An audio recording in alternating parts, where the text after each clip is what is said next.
dos grandes misterios dominan nuestras vidas: el dinero y el amor.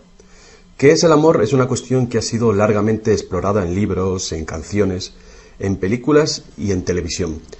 Pero no se puede decir lo mismo sobre la cuestión de qué es el dinero. No es de extrañar que las teorías monetarias no hayan generado ninguna película taquillera, pero que ni siquiera se haya mencionado en las escuelas es algo que debe ser analizado con detenimiento. Para muchos de nosotros, saber de dónde procede el dinero puede ayudar a afrontar el mito de la creación del dinero y la emisión del papel moneda. Lo que mucha gente cree es que el dinero lo crea el gobierno. Es cierto, pero solo hasta cierto punto. Estos metales y papeles que generalmente asociamos al dinero son, en realidad, creados por una agencia ligada al gobierno federal, llamada la Casa de la Moneda. Pero la mayor parte del dinero no es creado por ella, sino que lo crean en grandes cantidades cada día corporaciones privadas conocidas como bancos. Muchos creen que el dinero que prestan los bancos es el que han dejado en depósito sus clientes. Esto es lo que se cree, pero no es la verdad. En realidad, los bancos crean el dinero que prestan no de sus ganancias ni de los depósitos, sino directamente de la promesa de los prestatarios de devolverlo. La obligación del prestatario en un papel de préstamo incluye que debe pagar lo prestado más un interés. De lo contrario, perderá la casa, el coche o lo que sea. Es un gran compromiso por parte del prestatario. ¿Cuál es el compromiso por su parte del banco? El banco solo inventa dinero que no posee y lo escribe en la cuenta del prestatario. ¿Suena raro? Pero así es. Para demostrar cómo este milagro de la banca moderna llegó a existir, atiende a esta sencilla historia. Es el cuento de los Goldsmith. Hace un tiempo, casi cualquier cosa se utilizaba como dinero. Tan solo tenía que ser portable y suficiente gente tenía que tener fe en que después se podría intercambiar por cosas que todo el mundo valorara, como comida, ropa, ollas, conchas, piedras preciosas, semillas de coco, bonitas piedras e incluso plumas. Todas ellas fueron utilizadas como dinero. El oro y la plata eran atractivas, ligeras y fáciles de llevar, así que algunas culturas se especializaron en trabajar estos materiales. Los trabajadores del oro, los Goldsmith, recuerda este nombre, lo pudieron convertir fácilmente en monedas, estandarizando las unidades de oro en función de su peso y de la pureza, hasta certificarlas. Para proteger su oro, los Goldsmith necesitaban una caja fuerte, y pronto sus vecinos llegaron a su casa para pedirles que les alquilaran un espacio donde guardar su dinero y sus joyas. Al poco, los Goldsmith acabaron alquilando cada estantería de su caja fuerte y cada pequeña cantidad de dinero depositada se convirtió en dinero en sus manos. El tiempo pasó y los Goldsmith hicieron una inteligente observación. Los depositantes raramente volvían a recuperar físicamente su oro, y nunca todos a la vez. Esto se debía a que usaban los cheques de los Goldsmith para comprar en el mercado como si fuera el propio oro. Este dinero de papel era mucho más eficaz que las pesadas monedas, y la cantidad podía ser simplemente escrita en lugar de la laboriosa una por una de las monedas para cada transacción. Mientras tanto, los Goldsmith crearon otro negocio. Prestaban su oro introduciendo un interés. Al tiempo que su papel moneda empezaba a ser aceptado, los prestatarios comenzaron a pedir sus préstamos en forma de estos cheques en lugar del metal. Su industria se expandió mientras más y más gente les pedía guardar su oro, lo que dio a los Goldsmith una idea todavía mejor. Sabía que muy pocos de sus depositantes sacaban su oro alguna vez, así que los Goldsmith pensaron que también podrían escribir más cheques ahora en función de los cheques del oro que habían dejado los depositantes en su cámara, además del oro de los depositantes que guardaban propiamente. Así, con tal de que devolviese el oro a los depositantes que lo desearan recuperar, nadie se daría cuenta del truco. Lo que no se sabe, no se siente. Y los Goldsmith, ahora más banqueros que artesanos, hicieron un mayor negocio del que podrían haber hecho prestando únicamente su propio dinero. Durante años se hicieron un beneficio secreto fabuloso, con los intereses de los depósitos de todos sus vecinos. Pero ahora que se había hecho una prominente figura en el pueblo, se levantaron sospechas de que estaba gastando el dinero de sus depositantes y amenazaron con sacar todo su oro si Goldsmith no explicaba su repentina riqueza. Al contrario de lo que se podría pensar, esto no afectó a su fortuna. A pesar de la duplicidad patente de su truco, su idea funcionó porque los depositantes no perdieron nada de su oro. Estaba seguro en la cámara de Goldsmith. En vez de sacar su oro, los depositantes acordaron que Goldsmith, ahora convertido en su banquero, debía compartir la fortuna que habían contribuido a crear, otorgándoles un interés por su oro. Esto fue el comienzo de la banca. El banquero pagaba un pequeño interés por el depósito del dinero de otra gente que después prestaba a un interés mayor. La diferencia cubría los costes de operación del banquero y su beneficio. La lógica del sistema parecía sencilla y cubría la necesidad de las personas de crédito. Pero esta no es la manera en la que trabaja la banca hoy en día. El banquero Goldsmith no estaba del todo contento con lo que ganaba, después de descontar el interés que pagaba a los depositantes, y la demanda de crédito crecía con fuerza, mientras los europeos se expandían por América. Sus préstamos estaban limitados por la cantidad de oro que permanecía en su caja. Ahí es cuando tuvo una idea todavía mejor. Como nadie sino él sabía cuánto oro había en la caja, podía hacer cheques sobre dinero que ni siquiera existía. Como los prestatarios no iban a retirar su oro con sus cheques al mismo tiempo, ¿cómo iba alguien a darse cuenta de este truco? Esta nueva cara del negocio funcionó muy bien, y el banquero se hizo inmensamente rico con los intereses de un oro que ni siquiera existía. La idea de que el banquero creaba dinero de la nada era demasiado extraordinaria para creerla. Por lo tanto, el fraude no fue descubierto por la gente durante mucho tiempo. El poder de crear dinero hizo que el banquero se sintiese prepotente, como podrás imaginar. Pero con el tiempo, la cantidad de los préstamos del banquero y su escandalosa riqueza hizo que una vez más se levantara sospechas. Algunos clientes empezaron a reclamar su oro en lugar de la representación en papel. Los rumores se propagaron y todos los demás depositantes acudieron reclamando su oro. El juego se acabó. La marea de propietarios de cheques intentando recuperar su oro creó largas colas, y el banquero no tenía oro y plata suficiente para devolver a sus legítimos propietarios. Esto se llama el pánico de los ahorradores, y es lo que todo banquero teme que suceda. Este fenómeno puede suceder en un determinado banco, pero afecta a la confianza del público en todos los demás banqueros. Todo hubiera sido mucho más fácil si, antes que nada, se hubiera prohibido la creación del dinero desde la nada. Pero las grandes cantidades de crédito eran esenciales para la expansión de los países europeos. Así que, en lugar de prohibir esta práctica, fue legalizada y regulada. Así que los banqueros acordaron poner límites a la cantidad de dinero fraccionado que pudieran hacer. El límite sería mucho mayor que el verdadero valor del oro y plata depositados. Lo normal era $9 artificiales por $1 en oro, es decir, real. Estas disposiciones fueron controladas mediante inspecciones por sorpresa.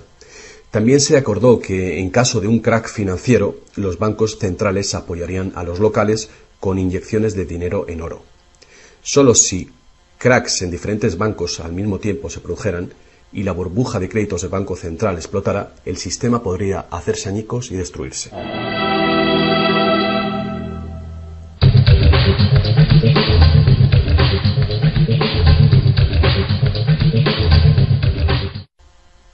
A lo largo de los años, el dinero fraccionado y su sistema integrado por un banco central regulador se ha convertido en el sistema bancario dirigente del mundo. Al mismo tiempo, el sistema fraccional del oro apoyando al dinero como deuda ha desaparecido. La naturaleza básica del dinero ha cambiado. En el pasado, el billete de dólar era un recibo que te permitía cambiarlo por una cantidad de oro o plata determinadas. Ahora, un billete o dólar digital solo puede ser cambiado por otro billete o dólar digital. En el pasado, el crédito creado por los bancos privados solo existía en la forma de billetes de banco que la gente podía rehusar, como ahora se pueden rehusar otros cheques privados. En el presente, el crédito creado por bancos privados está legalmente aprobado que se convierta por dinero de flujo legal, es decir, los dólares, euros o libras que usualmente creemos que es dinero. El dinero de confianza, es decir, el fiat money, es dinero creado por decreto del gobierno, y la ley afirma que el público debe aceptar este dinero para todo tipo de deudas, o si no, los tribunales no considerarán la obligación de pagar esa deuda. Así que ahora la cuestión es, si tanto los bancos como los gobiernos pueden crear dinero, entonces, ¿cuánto dinero existe? Antes, la cantidad total de dinero en existencia estaba limitada por la cantidad y cualidad física de esa cosa usada como dinero. Por ejemplo, para crear dinero en oro o en plata, se debía extraer una cierta cantidad de estos metales de las minas. En el presente, el dinero es literalmente creado como deuda. Se crea nuevo dinero cada vez que una persona toma un préstamo de un banco. Como resultado, el montante total del dinero que puede ser creado solo tiene un límite: el nivel total de la deuda.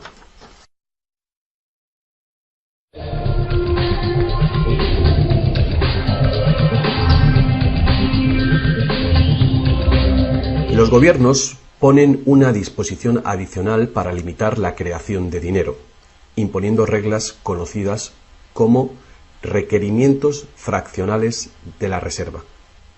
Son arbitrarias en su misma esencia. Estos requerimientos varían de un país a otro y de un tiempo a otro.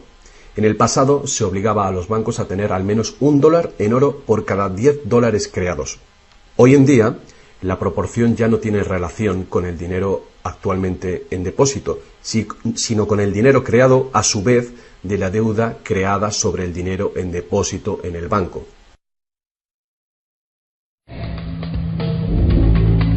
Actualmente, las reservas de un banco consisten de dos cosas: la cantidad del dinero del Estado o equivalente más la cantidad existente de dinero deuda que el banco tiene en depósito. Para ilustrar esto de una manera simple, imaginemos que ha abierto un banco nuevo y todavía no tiene depósitos. Los inversores en este banco han hecho un depósito de $1.111,12. Este es el dinero existente en el Banco Central, que llamaremos principal. La proporción de dinero en reserva es de 9:1. Paso 1. Las puertas se abren y el banco da la bienvenida a su primer cliente. Necesita $10.000 para comprar un coche. Con la proporción de 9:1, el nuevo banco necesita que el Banco Central le permita crear 9 veces esa cantidad, o $10.000, desde la base de la deuda contraída por la solicitud de préstamo del cliente. Esos $10.000 no se sacan de ningún lado. Es nuevo dinero simplemente tecleado en un ordenador como crédito del banco en la cuenta del cliente. El cliente tiene que firmar ese crédito para conseguir el dinero para comprarse el coche. Paso 2. El vendedor entonces deposita estos 10.000 nuevos dólares creados en el banco. Al contrario que el dinero creado por el gobierno, depositado en el Banco Central, este nuevo dinero creado por el crédito no puede ser multiplicado por la proporción de la reserva. En lugar de ello, es dividido por el ratio de la reserva, en una proporción de 9:1. Un nuevo préstamo de $9.000 puede ser creado sobre la base del depósito de $10.000. Si esos $9.000 son depositados por una tercera persona en el mismo banco que lo creó en uno diferente, se convierte en una base legal para un tercer asunto de crédito bancario, esta vez por la cantidad de $8.100. Al igual que con las muñecas rusas, cada nivel contiene un pequeño dólar dentro de otro pequeño dólar. Cada depósito contiene el potencial para otro pequeño crédito en una infinita serie decreciente. Si el dinero del préstamo creado no es depositado en el banco, el proceso se detiene. Esta es la parte impredecible del mecanismo de creación de dinero basado en la deuda. Pero lo más probable es que el nuevo dinero creado en cada paso será depositado en el banco, y el proceso de la proporción de reserva de dinero se repetirá una y otra vez hasta que los $100.000 de nuevo dinero se hayan creado dentro del sistema bancario. Todo este nuevo dinero se habrá creado enteramente desde la deuda, y el proceso entero habrá sido autorizado legalmente por el depósito inicial de $1.111,12 que todavía permanecerán en el Banco Central. Lo que resulta más ingenioso de este sistema es que los libros de contabilidad de cada banco en la cadena deben mostrar que tiene un 10% más de depósitos que de préstamos. Esto da a los bancos el incentivo de adquirir depósitos para poder hacer préstamos, apoyando la impresión común pero falsa de que los préstamos proceden de los depósitos. A menos que los sucesivos préstamos estén depositados en el mismo banco, no se podrá decir que algún banco en particular haya pasado su límite inicial de 9-1 creando deuda de la nada. De cualquier manera, el sistema bancario es un círculo cerrado. El crédito bancario que crea un banco se convierte en el depósito en otro y viceversa. En un hipotético mundo de perfectos intercambios, el efecto último sería exactamente el mismo que si todo el proceso tuviera lugar en un solo banco. Esto es, el depósito en reserva inicial de $1.111,12 permite recolectar intereses por valor de más de $100.000 que el banco nunca ha tenido.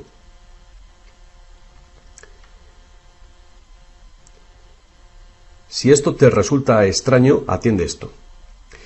En tiempos recientes, como resultado de la presión de los lobbies bancarios, los requerimientos para hacer un depósito de reserva en el Banco Central prácticamente han desaparecido en la mayoría de los países.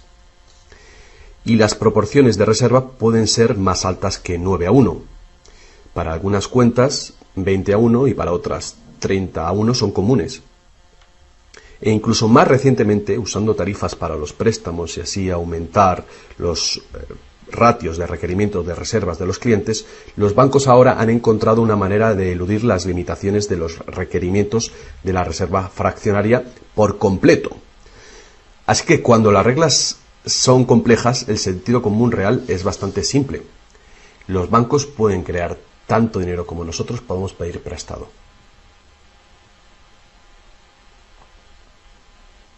A pesar del interminable proceso de creación de dinero que hemos visto, tan solo alrededor de un 5% es el tipo de dinero creado por la Casa de la Moneda de entre todo el dinero que hay en circulación.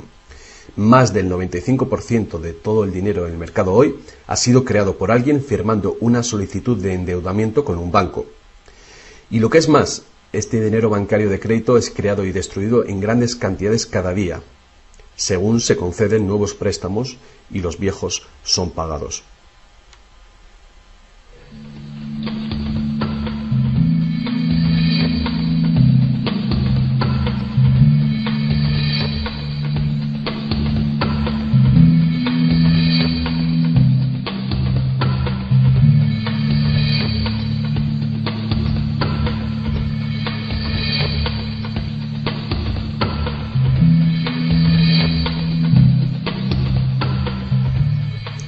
Los bancos solo pueden ejecutar este sistema del dinero con la participación activa del gobierno. Primero, porque los gobiernos emiten leyes de divisas para hacer legal la moneda de confianza nacional, el fiat money. Segundo, porque los gobiernos permiten créditos privados para que sean pagados en esta moneda de curso legal. Y tercero, porque los tribunales estatales dan vigor a las deudas. Por último, los gobiernos aprueban regulaciones para proteger el funcionamiento del sistema monetario y su credibilidad ante el público sin hacer nada para contar a la ciudadanía de dónde procede el dinero. La verdad desnuda es que cuando firmamos la solicitud de una hipoteca o de un préstamo, nuestra firma promete un pago avalado por los bienes que daremos si no conseguimos pagarlo. Y estas son las únicas cosas de verdadero valor envueltas en la transacción. Cualquiera que crea que cumpliremos con la obligación la puede considerar como un bien o valor intercambiable o vendible. Es una deuda y por lo tanto una forma de dinero.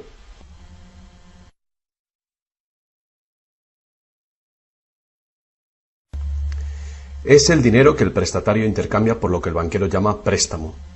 Así que un préstamo en el mundo real quiere decir que el prestamista debe tener algo que prestar.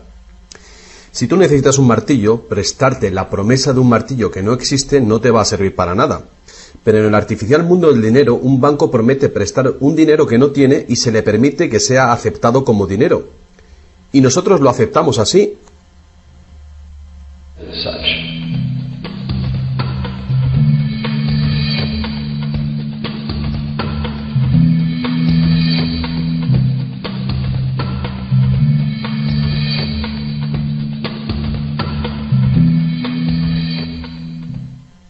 Una vez que el prestatario firma la solicitud de préstamo, el banco lo consigna como una transacción en su ordenador, con unas cuantas claves, escribiendo una deuda del prestatario con el banco. Desde el punto de vista del cliente, se convierte en un préstamo de dinero en su cuenta, porque el gobierno permite que esta deuda del banco con el cliente se convierta en dinero gubernamental de confianza, el fiat money, que todo el mundo tiene que aceptar como dinero. Otra vez, la verdad básica es muy sencilla. Sin el documento que el prestatario firma, el banquero no tendría nada que prestar.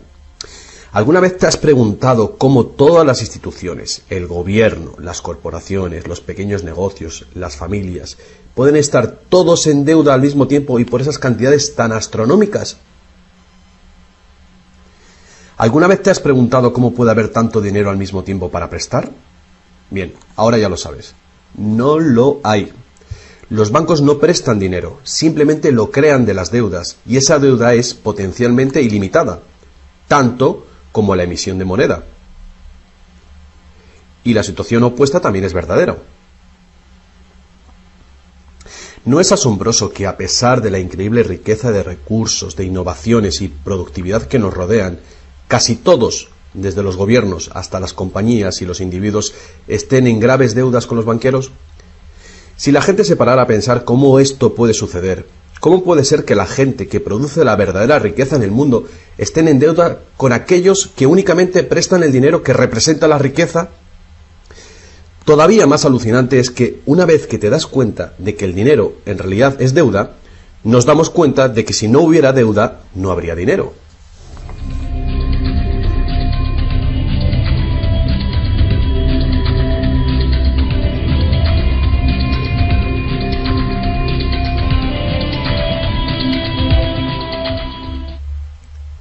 Si esto es nuevo para ti, no eres el único.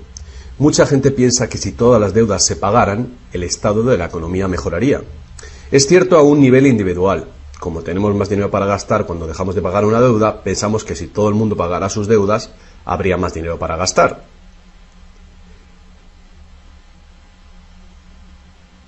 Pero la verdad es justamente la contraria. No habría dinero de ningún tipo.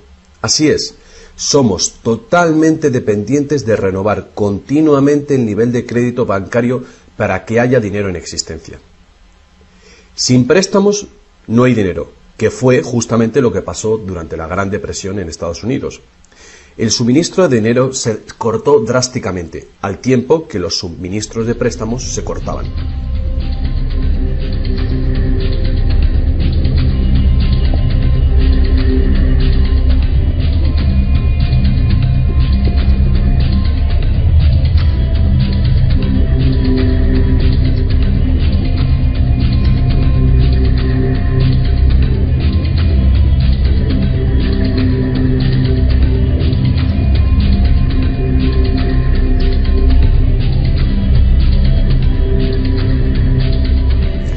Pero eso no es todo.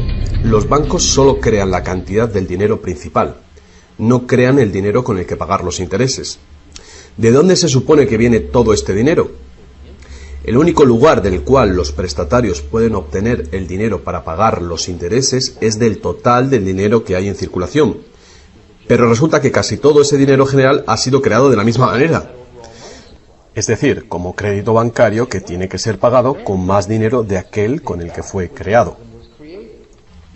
Así que por todas partes hay prestatarios en la misma situación, intentando obtener el dinero para pagar tanto el dinero principal como el interés.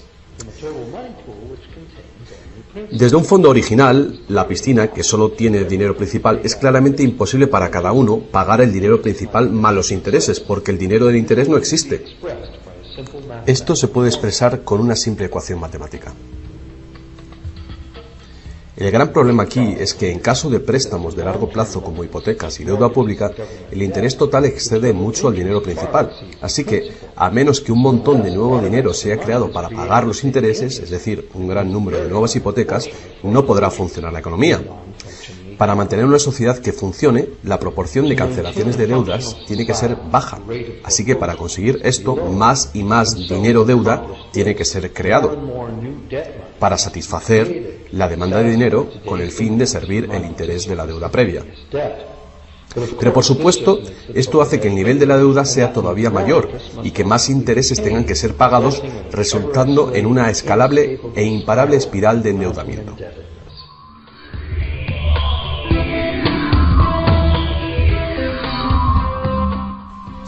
Tan solo el lapso de tiempo entre el dinero creado procedente de los nuevos préstamos y su devolución evita la bancarrota del sistema entero. De cualquier manera, el increíble monstruo del crédito que se hace más y más grande necesita que se cree más y más dinero de deuda para alimentar el sistema y cada vez se hace más urgente. ¿Por qué los intereses son tan bajos? ¿Pueden los intereses bajar más? ¿Por qué nos ofrecen insistentemente tarjetas de crédito en el correo? ¿Por qué el gobierno americano gasta más rápido que nunca? ¿Es posible que el sistema colapse por completo y con él el sistema monetario? Las personas racionales deben preguntarse, ¿se puede sostener esto indefinidamente? ¿No es inevitable el colapso?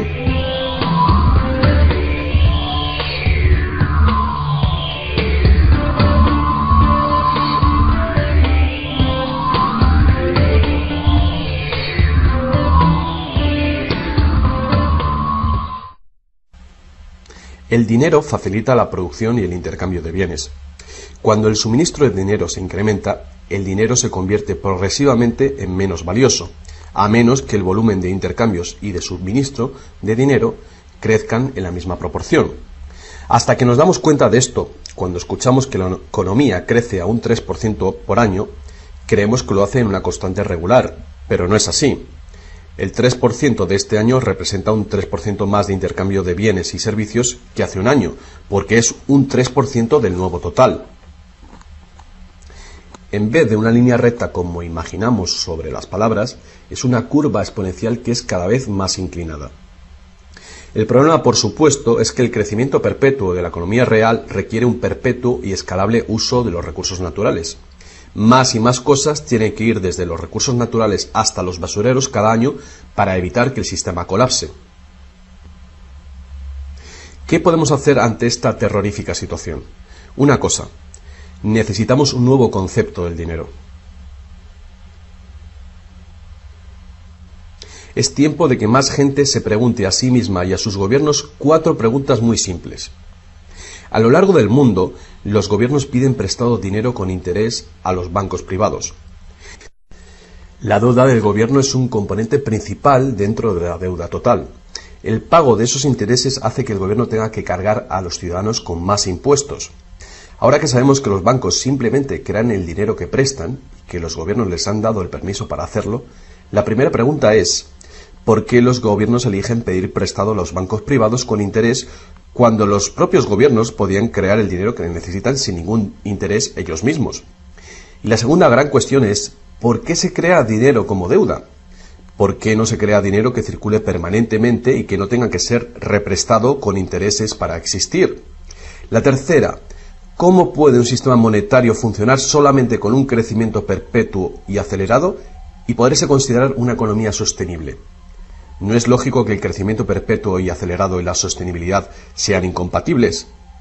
Y finalmente, ¿qué es lo que hace que nuestro sistema económico sea tan dependiente del crecimiento perpetuo? ¿Qué es lo que necesitamos crear para que nuestra economía sea sostenible? Hubo un tiempo en el que cargar con interés al préstamo se llamaba usura y era susceptible de severas penas, incluida la muerte. Todas las grandes religiones prohibían la usura.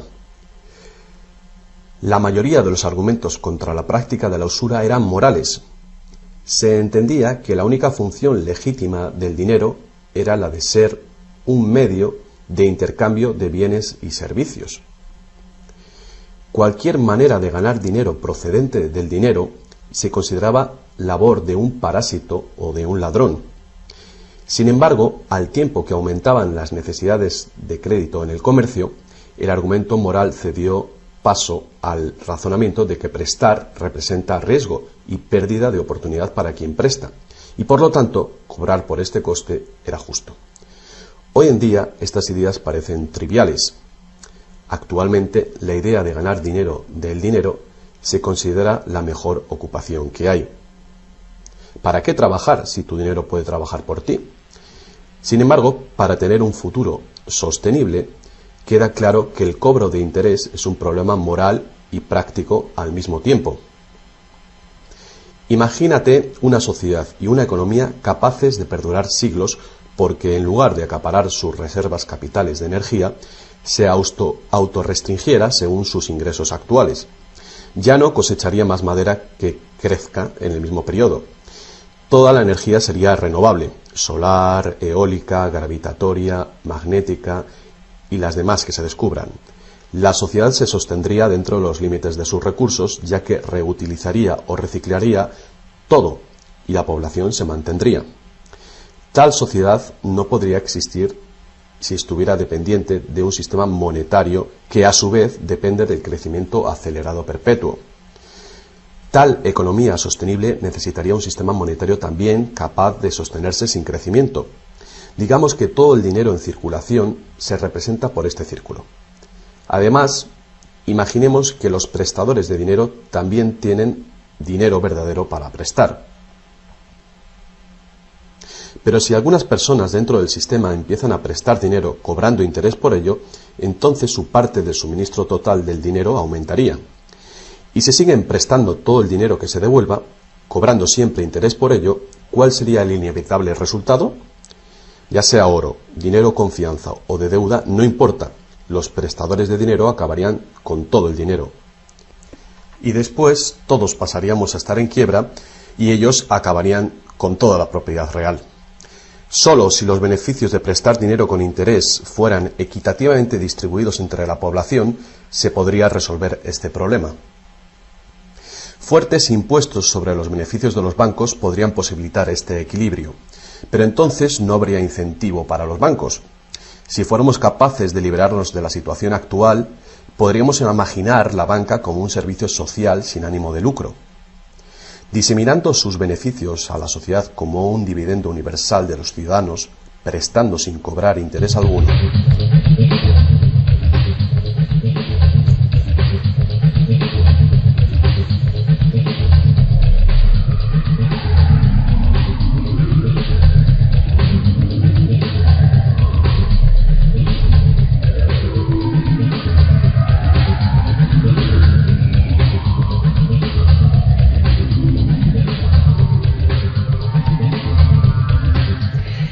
Si es la naturaleza fundamental del sistema lo que causa los problemas, correcciones al propio sistema jamás resolverán los problemas.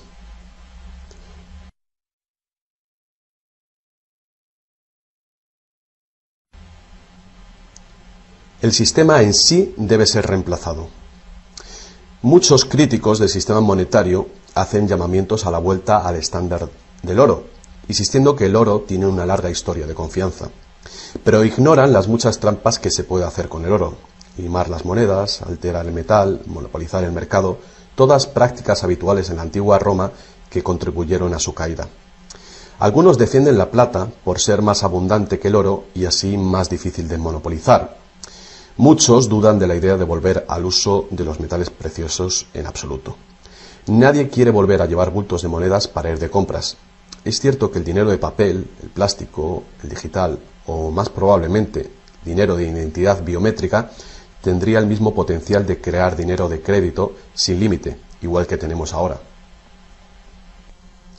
Yendo más allá, si el oro fuera nuevamente la única base legal para el dinero, los que no tengamos oro nos quedaríamos sin dinero. Otros críticos del sistema monetario insisten en que la codicia y la deshonestidad son los principales problemas, y que puede haber un sistema más equitativo que volver al estándar de plata o de oro. Muchos grandes pensadores han sugerido maneras alternativas para crear dinero. Muchos sistemas de intercambio crean dinero como deuda, de la misma manera que hacen los bancos, pero se hace transparentemente y sin cobro de interés.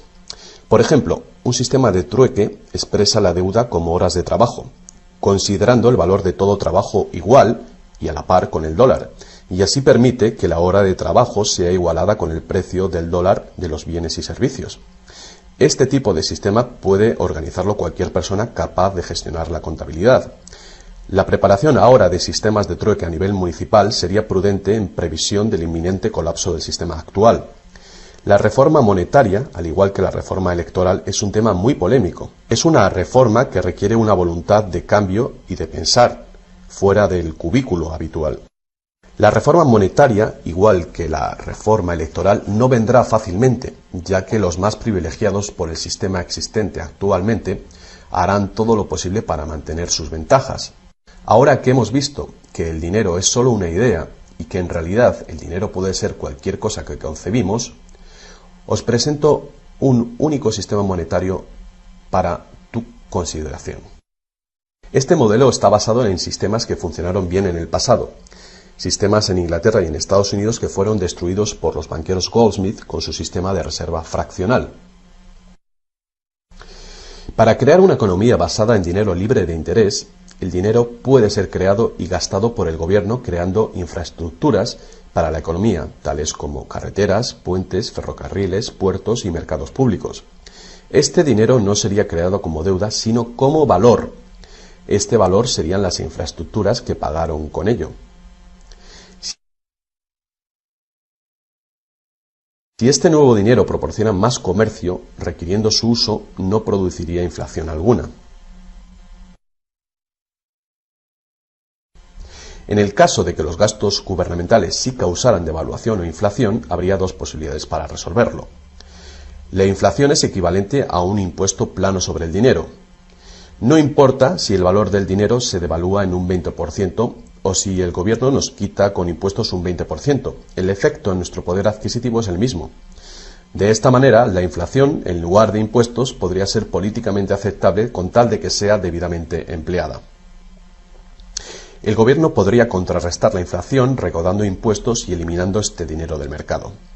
Así reduciría el suministro de dinero y restauraría su valor.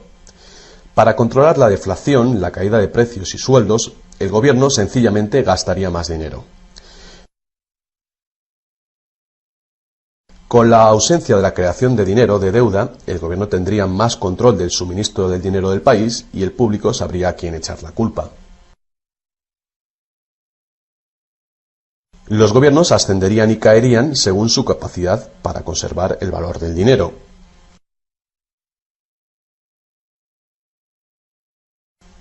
El gobierno dependería de los impuestos como ahora, pero los impuestos llegarían mucho más lejos, ya que ninguna parte de ellos se gastaría en pagar intereses a los banqueros. No podría haber ninguna deuda nacional si el gobierno sencillamente creara el dinero que necesita.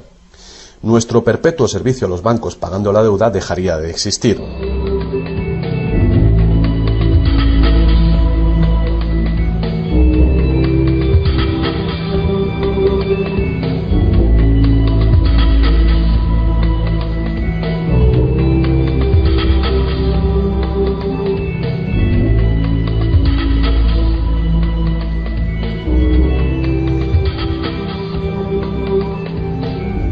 Lo que no nos han enseñado es que democracia y libertad son, de hecho, una forma ingeniosa de dictadura económica.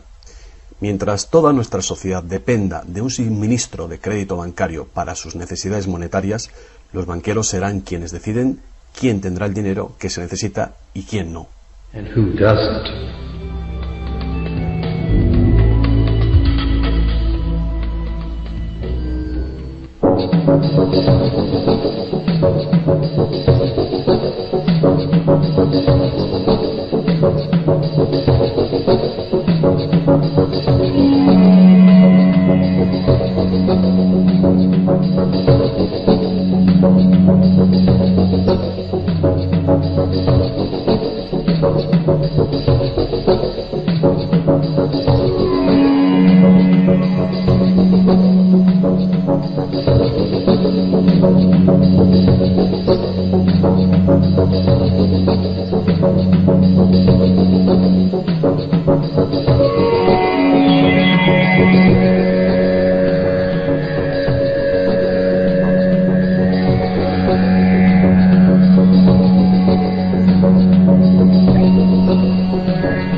Poca gente hoy en día sabe que la historia de los Estados Unidos ha sido en su mayor parte la lucha por liberarse de los bancos europeos. Esta lucha llegó a su fin en el año 1913, cuando el presidente Wilson ratificó el Acta de la Reserva Federal, permitiendo así al cártel de banqueros internacionales controlar el dinero de Estados Unidos.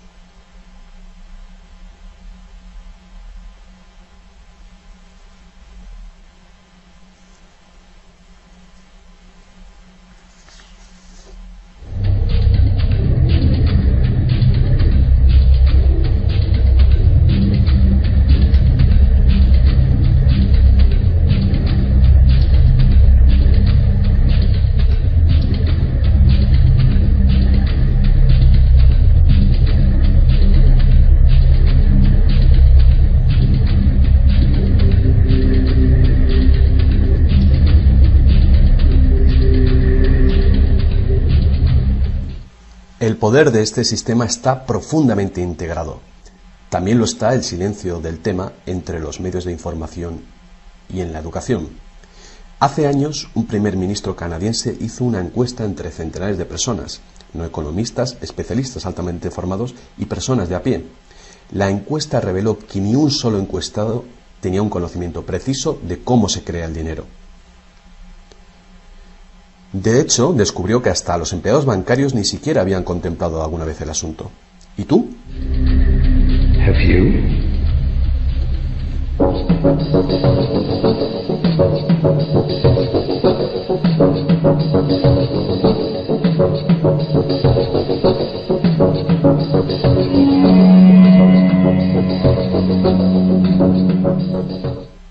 El sistema moderno de dinero como deuda nació hace más de 300 años, cuando un decreto real otorgó al primer Banco de Inglaterra el poder de emitir recibos de oro fraccionales con un modesto porcentaje de 2:1. Este porcentaje fue solo el principio, el primer paso. El sistema ahora es global, crea cantidades de dinero sin límites desde la nada y tiene a casi todos los seres humanos del planeta encadenados a una cadena de deuda que nunca puede ser pagada. ¿Pudo haber ocurrido todo por accidente o es una conspiración? Evidentemente, algo muy gordo se está jugando aquí.